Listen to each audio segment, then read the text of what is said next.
Rawal leak view park 1959 میں دارالحکومت کے طور پر کراچی کو ناموزوں قرار دیا جا چکا تھا اور 24 فروری 1960 کو صدر پاکستان ایوب خان کی صدارت میں ہونے والے اس شہر کا نام اسلام آباد تجویز کیا گیا تھا۔ 28 مئی 1960 صدر پاکستان کی صدارت میں وفاقی کابینہ کے منعقدہ اجلاس شکرپڑیاں میں اسلام آباد کا ماسٹر پلان منظور ہوا۔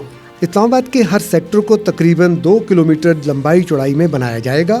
ہر سیکٹر کے مزید 4 چھوٹے سیکٹر ہوں گے۔ اسلام آباد دنیا کا جدید ترین خوبصورت مناظر سے سجا شہر، راولپنڈی سے 16 کلومیٹر، کراچی سے 1520 کلومیٹر، پشاور سے 102 کلومیٹر اور لاہور سے 296 کلومیٹر پر واقع ہے۔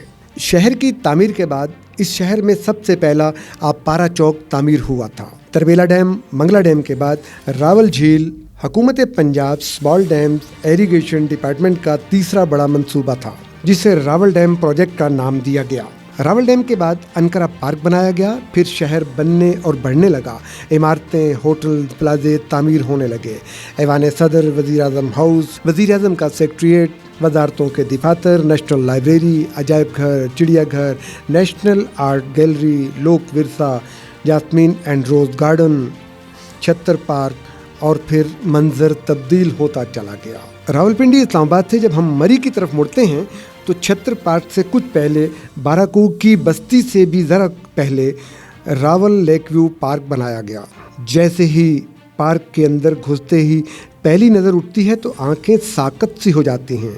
جدید طرز تعمیر پر بنایا گیا پارک مشرق کی سمت بنا ہے، جبکہ اس سے پہلے بننے والے تمام پارک مغرب کی سمت بنے ہیں۔ مرکزی گیٹ سے پارک کے اندر جانے کے لیے بے آواز گاڑیاں، چاقو چوبند عملہ موجود ہے۔ رنگ برنگے پھول، سڑکوں کے گرد سفید اور سرخ رنگ کی ٹائلوں سے سجی راہداریاں منظر کو خوبصورت بناتی چلی جاتی ہیں۔ پارک میں آنے والی فیملیز کے لیے جگہ جگہ باربیو کرنے کے لیے اوپن ایئر کچن بنائے گئے ہیں، جہاں پردے اور رازداری کے لیے ہر کچن میں 12 سے 15 فٹ کا فاصلہ موجود ہے۔ اوپن کھلے کچن میں مٹن، کہیں مچھلی، کہیں کباب، کہیں گھر سے لائی بریانی کی خوبصورت خوشبوئیں فضاؤں میں عجیب سما پیش کر رہی ہوتی ہیں۔ یہاں آئے لوگوں میں احساس ذمہ داری بہت دیکھا جاتا ہے۔